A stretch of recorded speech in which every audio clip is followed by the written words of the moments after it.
Hi, I'm Bill Rubenstein, your SAT expert for Pt.2. Now we're going to look at long passages getting beneath the surface.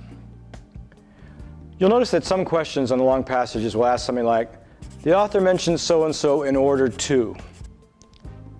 What are these questions getting at? Well, obviously nothing stated or implied in the text. They're getting at the author's motivation for writing something a certain way. Well, it's hard to know the reasons why an author would be doing something unless we know what he's trying to say. So first, we've got to find that main point. If you know what the author is trying to get across, you can look at everything he says and figure out what the relationships must be. This is like a policeman who needs to know if the murder occurred because of a botched robbery, a mafia contract, or a love affair gone wrong. Until the motive can be understood, the evidence won't make any sense. Other questions might be phrased something like, in lines 3 through 34, the author suggests blah, blah, blah. These questions aren't asking the author's motive, they're asking about the content itself. They're closer to the main idea questions themselves, except that the information isn't being stated directly, it's being implied. When you ask a guy or girl out on a date, and they tell you they have to wash the tires on their sister's bicycle, you probably don't need me to tell you what's really going on. Inferences are something we make all the time. But remember, inferences can also be tricky. This brings up the subject of conspiracy theories again, since there's something everybody's guilty of indulging in now and again, and they tell us a lot about human psychology. After 9/11, a very popular conspiracy theory arose in France, which went something like, the US did it to themselves so they could start a war and take the oil from Saddam Hussein. It didn't hurt that at the time the French had lucrative oil contracts with Iraq, so they weren't so eager to see the situation there change. Now, what evidence did they look at? Well, 1, the presence of oil in Iraq. 2, the surveillance cameras at the Pentagon, which took sporadic photographs of the building. I believe there were 2 or 3 shots per second. Well, it just so happened that the plane that hit the Pentagon flew into frame between 2 shots.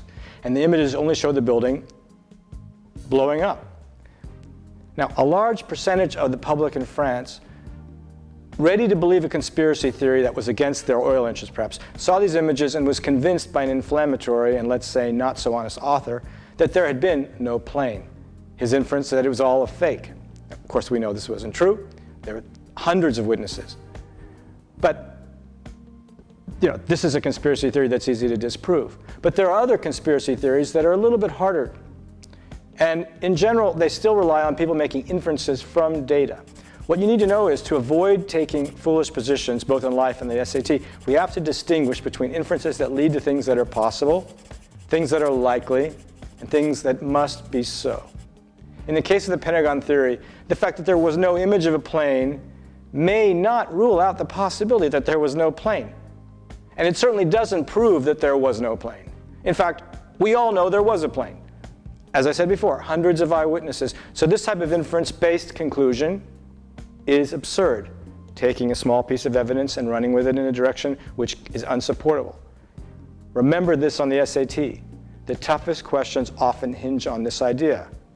By the way, the same principle applies in science. People who eat the fruit from a certain tree might appear never to get cancer, but that alone won't get you a cure.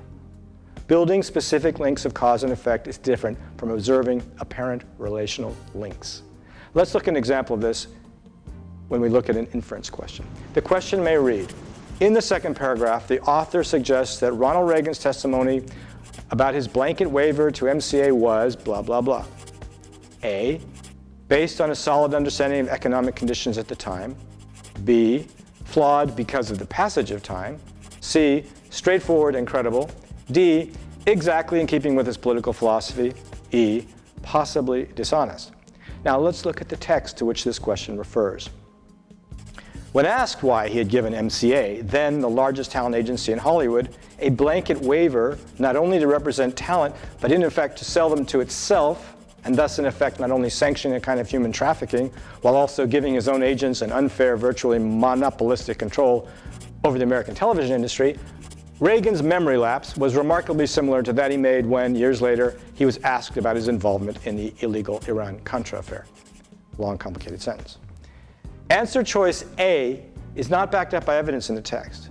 B, well, while time is mentioned in the text, what is being emphasized is Reagan's memory lapse serving him in 2 awkward situations decades apart. And so B doesn't really answer the question. C is contradicted by virtually every aspect of this text, which seems to condemn Reagan as corrupt or dishonest, who did favors for power brokers in order to get his career jump-started, and may have lied under oath about key aspects of his foreign policy. D, memory lapses and political philosophy are not related enough to take this answer seriously. E, the author is comparing two cases of Mr. Reagan conveniently forgetting major decisions connected to his career, both under oath. The inference is obvious. The author believes Mr. Reagan lied. By the way, why would authors use inferences rather than direct statements? Because sometimes the strongest way to make a point is by giving the evidence directly to the reader. By letting the reader process the evidence themselves, the conclusion is that much stronger. This doesn't mean that the result is always the truth, as any clever lawyer knows. A reader needs to be careful to find out where his evidence is coming from and how much contradictory information is weeded out before the case was presented. That's why the real world is so much more complicated than the SAT. But you can see that even prepping for this test is a good preparation for the complexities of life after school. Hi, I'm Bill Rubenstein, the SAT expert for Pt.2.